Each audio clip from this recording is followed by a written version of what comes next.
The bell has rung. Welcome to another edition of the In Ring Reality Podcast live on our Facebook and YouTube pages. And of course, I am your host, Josh Rajowski, is here today to talk with you about last night's edition of AEW Dynamite, where FTR, formerly known as the Revival in WWE, has finally debuted for All Elite Wrestling. So let's get in to how this all went down as the show kicked off with the announcement that we were going to see Matt Hardy and the Young Bucks have a 6-man tag team match against the team of Private Party and Joey Janela. All of the Elite is backstage. Kenny Omega and Hangman Adam Page decide to go and have a beer in the hotel room on their own. They wish their friends good luck. Broken Matt Hardy starts to cut a promo saying, "Yes, I invited you here to document this historic moment. Yes, wonderful." Only to have the Young Bucks then declare, "Hey, Matt, we would very much like you to have a different version of yourself for this match." So Matt Hardy says, "Yeah, I dig what you're putting down." And he goes and says, "Hey, you guys want to get extreme tonight?" And of course, debuts or shows up in rather the edition that we're most familiar with him in lately, when he left WWE, just kind of like the older amalgamation of Extreme Matt Hardy, only to have the Young Bucks say, "Hey, can you turn back the clock a little bit further than even that?" And Matt Hardy then comes back to them. This was all live, by the way, or, in one shot. So I have no idea how many outfits Matt Hardy was wearing, but he must have been baking when they filmed this segment, because the camera at least made it look like it was one shot. Now that I think back on it, that's probably a stupid thing to say, because it probably wasn't one shot, because Broken Matt Hardy, of course, has the hair. Regular Matt Hardy does not, even though that was kind of covered up by a little bit of a headpiece. But what we ended up getting was a version of Matt Hardy that looked very, very similar to when the Hardy Boys debuted in WWE, where it was just Hardy in street clothes and kind of like an Elite bandana. His headpiece was an Elite piece. So we got an Elite version of Matt Hardy. Does this mean that Matt Hardy is no longer just a friend of the Elite, but actually, after Double or Nothing, officially a part of the Elite? I have not kept up with being the Elite, because there's been so much actual wrestling to watch as part of the host of this program, but I definitely need to go back and watch the last episode, because this could very well be something I miss. But anyway, what does this have to do with the headline, the debut of FTR? Well, after the match, which the Young Bucks and Matt Hardy won, the finish of the match saw one member of Private Party — I apologize, I can't remember which one it was — but one member looked like he tweaked his knee quite severely, to cause Matt to go to the back and help the Private Party member, because remember, Private Party and the Elite have a big respect thing going on. The Young Bucks brought in Private Party to AEW, so it's very much just a showcase match for all involved. So Matt Hardy goes to the back to help the member of Private Party get checked out by the doctors. The Young Bucks then get jumped by the team of the Butcher and the Blade, who are at ringside as part of the audience for this show after they accidentally get super kicked. So, of course, they're angry. So, they're in the ring jumping the Young Bucks. After a couple of minutes of beatdown, I mean, it was a pretty significant beatdown where they were really sounding like the Young Bucks were in trouble. And the whole time I'm thinking, okay, here comes Hangman Page and Omega back. That's what's going to go down. And Page is going to solidify. He continues to be 100% behind the Elite, kind of a paint by number segment. But no, instead, what we hear is a pickup truck in the background, sort of revving up. And I'm like, oh, it's Cody in his truck. Because Cody, a couple of weeks ago, came in to Dynamite with his truck. But no, actually, what we got was, and it took me a minute because I thought I saw what I saw at first. But then I was like, no. And then as they came out of the truck, I was like, oh my God, yes, it is them. The former Scott Dawson and Dash Wilder, Cash Wheeler and Dash Harwood, the former The Revival, now known simply as FTR, which of course is their big trademark letters, which was made famous by being the Elite and this subsequent behind the scenes war and dream that the Young Bucks and the Revival have always had to work together. But anyway, that's what they're now known as. They come through the crowd to look like they're going to beat down the Bucks. We're finally going to get the moment that everybody expects, only to have them help the Bucks from being further beat down, and they hit the Saturn machine on the Butcher and the Blade. And then they stare down the Young Bucks to end this opening segment. My God in heaven, was this cool. This was awesome. This is exactly the way that FTR should have debuted. In a no fans era where they can't get the pop, do something that's going to pop the crowd big time at home and give them a big entrance like that because, you know, they don't have AEW music yet and they don't have previously independent music as a tag team. So nothing from a traditional standpoint could have happened where we're like, oh my God, who is this? So having it done this way was just absolutely brilliant. And here's a little fun tidbit that I don't think any of the other wrestling podcasts will bring you when talking about this show today, because I only know about it because I am a true wrestling historian.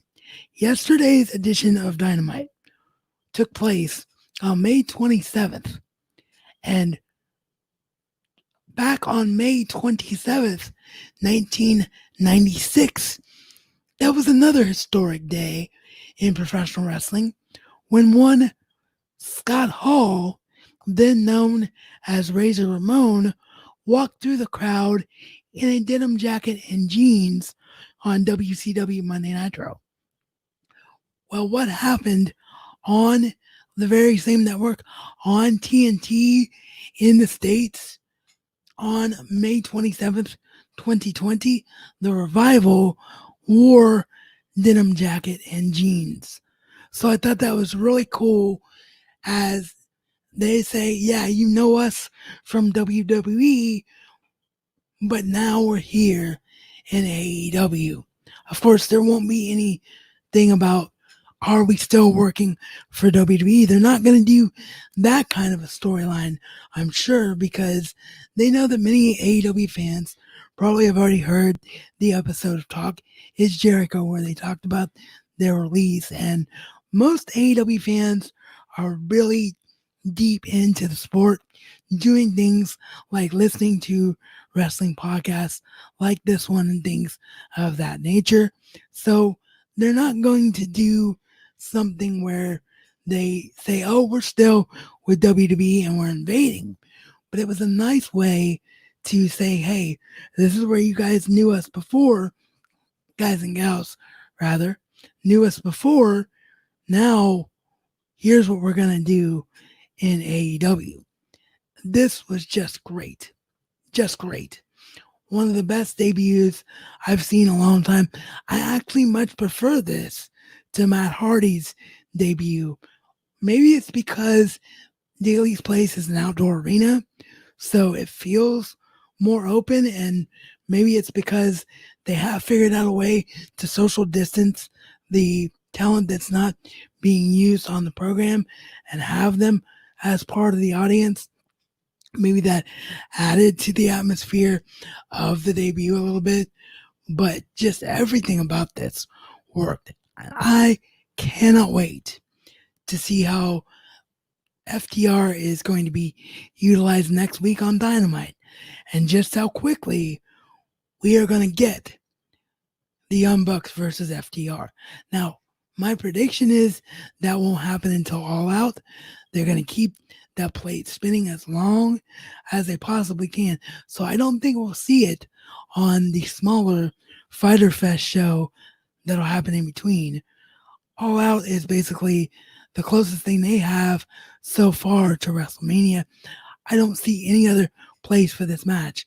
But how they keep that plate spinning, which team is going to be a heel?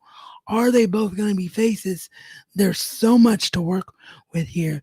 And I am so very, very, very excited about this. Moving on, the next match saw Brian Cage, the winner of course, the casino ladder match on Saturday's Double or Nothing, where he got that casino chip and will get the shot against Jon Moxley. He defeated a jobber by the name of Lee Johnson. We've seen him on the program a couple times. He did his job, made Brian Cage look really strong here. Taz then gets on the mic, continues to build up Brian Cage by saying, Jon Moxley, you are, because Moxley, by the way, was at ringside for commentary. So I forgot to mention that. But he gets on the mic and addresses Moxley directly and says, Moxley, you are truly the top star in this business. You are the AEW World Champion. You are the best. But at Fyter Fest, so that's when this match takes place, will be at Fyter Fest. At Fyter Fest, Moxley, you are facing that. Talking about Brian Cage, you are facing something that you have never faced before, and you are facing something that is not in any way something that anyone can prepare for, because he's such a unique talent. So this was really great mic work by Taz. Really already loving this pairing between the two. I cannot wait to see what goes down between Brian Cage and Jon Moxley at Fyter Fest, and what the overall future is for Brian Cage. Next up, we had the new AEW Women's Champion Hikaru Shida defeat Christy Janice, a new member of the AEW Women's Division, in pretty decisive fashion. Pretty decent showcase match for the new champion as she celebrates in the ring and cements that this is the start of her new era in AEW. Then we get Tony Schiavone interviewing the new first ever TNT champion Cody, as Cody comes out, cuts a promo talking about how he wasn't the first Rhodes child, the one with all the Rhodesness. That was Dustin. He talked about how he's always been the underdog, how he was thrown into the ring with not even knowing how to properly hit the ropes when being thrown on TV. He talked about how he wasn't even Tony Khan's first call to establish All Elite Wrestling, But here he is as the TNT champion, and he is going to make the TNT championship the standard bearer in AEW, and that starts next week because from this moment forward, I am telling the world that every week here on Dynamite, the TNT Championship is going to be on the line with the TNT Championship Open Challenge. So Cody channeling one John Cena by bringing back the Open Challenge format. I absolutely love everything about this. This is amazing. Truly amazing. And could not be a better way of putting over Cody as a feel good, babyface, great wrestling champion that he is slated to be. Next up, we had a match where it was announced that the winner would face the AEW World Tag Team Champions for the titles next week, as the best friends, Chuck Taylor and Trent, will get their shot at Fyter Fest. So in between, the champions are going to have another match. So they will face the winners of the team of Jimmy Havoc and Superbad Kip Sabian, or the team of SCU, Scorpio Sky and Frankie Kazarian. This was a very good match, as you would expect from all of these competitors. In the end, it was the team of Jimmy Havoc and Superbad Kip Sabian who gets the victory here after Superbad Penelope Ford, the fiance of Superbad Kip Sabian, gets involved by grabbing the leg of Kazarian, causing Kazarian to lose momentum, then allowing Sabian and Havoc to pick up the victory. I like this decision because, one, this is not the typical showcase match, because we all know that Page and Omega are not going to lose the tag team titles here, because all the money over the last little while has been in this feud with best friends. So they're not going to pull out the rug from underneath it. But instead of just like WWE does, wanting to have their champions in a match before they have their big match that they build up to and have it be a non-title match, no, they're actually putting the titles on the line. There is an issue there with the AEW ranking system, because that's supposed to be a thing where you get shots and you move up the ratings board. But that seems to have been slowly phased out by AEW.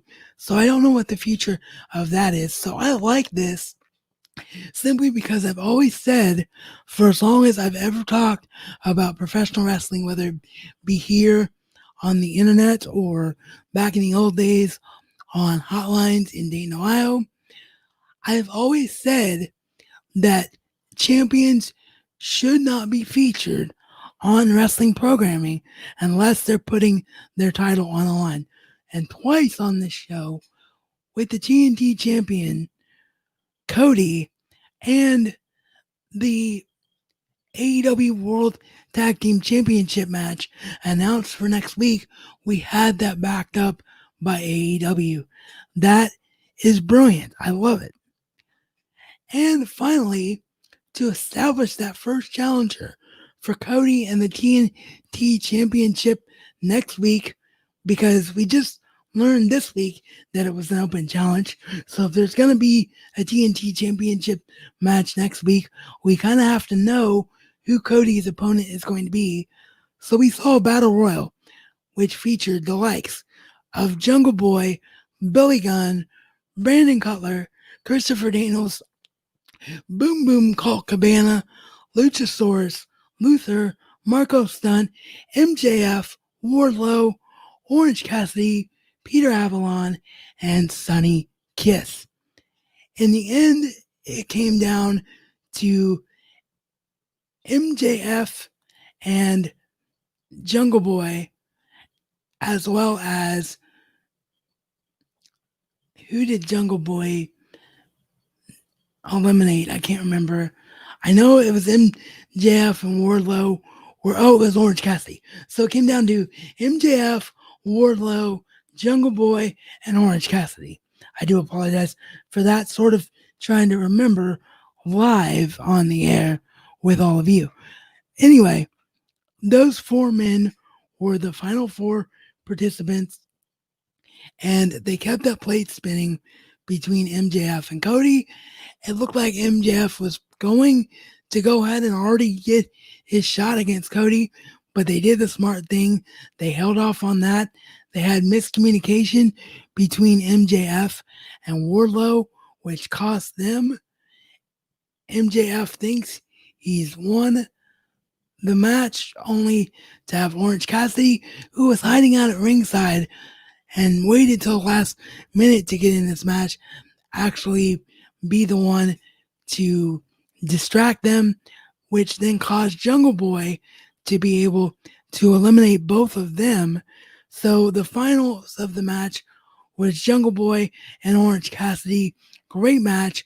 An Orange Cassidy Cody match down the line would be a lot of fun.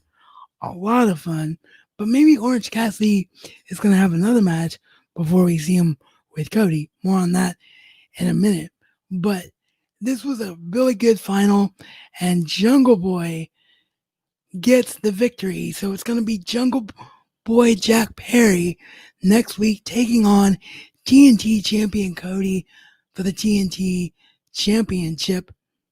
I really like this. The only issue that I have with this is, why didn't Jungle Boy beat MJF at Double or Nothing if you're then going to put Jungle Boy in the spot against Cody?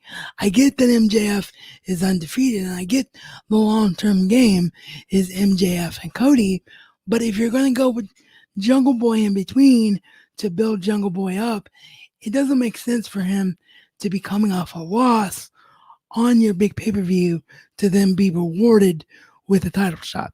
But that is just me being a nitpicky old school wrestling fan. And I could actually say the same thing about champion Hikaru Shida, because I would have liked to seen her in more of a women's match against an established star rather than a newcomer, which subsequently became a jobber match.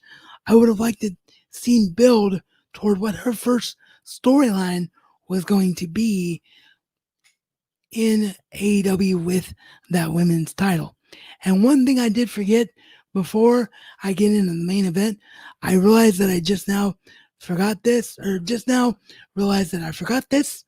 little bit of a backwards talk there for you. Don't you just love English? But yeah, I just remembered that I accidentally glossed over this. Dr. Britt Baker, DMD, came out for the Rules of a Role Model segment where she put herself over, talked about a conspiracy theory in the women's division with Aubrey Edwards, how Aubrey Edwards is involved every time something goes wrong for her, every time she's been injured ever so slightly. I really, really like this. Really does a beautiful job of keeping Britt Baker involved while she is injured. And thankfully, the doctor announces that she will be back for All Out this September, which is much, much sooner than the initial reports said that she would be out for. It said the injuries were going to be much, much more long-term for Britt Baker. So that is very, very good news. And finally, the main event slot of the night went to a pep rally for the Inner Circle as Chris Jericho and the Inner Circle tried to build themselves back up, get themselves back feeling good about who they are and what they're doing after losing to the Elite at Double or Nothing. They throw out t-shirts that they made which proclaim them the winners of Stadium Stampede. They ordered way too many of them, so they tried to throw them out to the crowd, only to have the face workers in the crowd throw it right back to them. It was brilliant. They had the Jacksonville Jaguar cheerleaders involved, along with Vicky Guerrero. Vicky Guerrero was the head cheerleader for this segment, which was just hilarious. The inner circle comes out and builds each other up in different ways. Chris Jericho gives Sammy Guevara a scooter to replace his crunches. Jake Hager quotes a poem that he wrote where he is just trying to make the inner circle feel better about their friendship, only to then say he's going to murder everyone and enjoy doing it, which was hilarious. Ortiz gets headphones to subsequent the ringing in his ears from the Stadium Stampede match. Just a lot of elements that work great here. And then the final gift of the segment was supposed to be Sammy Guevara gifting Chris Jericho a cheese platter and a little bit of the bubbly, only to have a little bit of the bubbly and the cheese nowhere to be found, as it had been previously consumed by Mike Tyson and his team, as Tyson comes out to confront Jericho after, when Jericho a little earlier on in the segment was asked by Sammy Guevara, "What do you really want, Chris?" And Chris says, "I want Mike Tyson's head on a platter. I haven't forgotten what Mike Tyson did to me back in 2010 on a Monday night, betraying me and knocking me out." Tyson said, "You deserved it." When he came out, that is, he said, "You deserved it, Jericho. You stole the championship. You deserved me to punk you out that night." And Tyson's entourage is apparently, from what I've read today, was full of former UFC fighters. Yours truly is not a UFC fan. UFC just does nothing for me. So I do apologize that I don't know who these names are, but apparently that is what indeed, or that, that is indeed what was the case. He was flanked by a bunch of well-known UFC fighters, which I really like because it helps to know that if Mike Tyson's going to enter in a feud with a big faction of wrestlers, of course, he's going to have his own backup with him. And of course, he's not going to announce it prior to AEW announcing that this was their plan. So, all in all, I really, really like the way this segment went down. I think Tyson versus Jericho is a money match, even though I feel like Tyson might be a little bit after his time now, as far as being a main attraction in the sport of boxing. He is that big name that people do recognize. So I am all about the potential that this thing is going to bring. And you know what? Go ahead and do it. If this is where the money is for you right now, go ahead and do it. I don't have a bit of a problem with it. And I think it was a very, very strong ending for AEW Dynamite. So do let me know either in the comment section down below on the replay if you're watching the video version, or via our email or social media at In-Ring Reality everywhere, or at inringreality@gmail.com. Of course, what you thought of this week's show. Of course, you can follow me personally on social media as well. All those links are down below in the description as well. If you'd like to follow me, it's just at Josh Rosowskis everywhere. And then at Becky Lynch is the GOAT if you're a big Becky Lynch fan and you enjoy Instagram. And I will be back in mere moments live with the NXT review for this week. So stay tuned for that. And as I always like to say, life is only as good as what you choose to make it to be. So make the choice to go out and do something great today.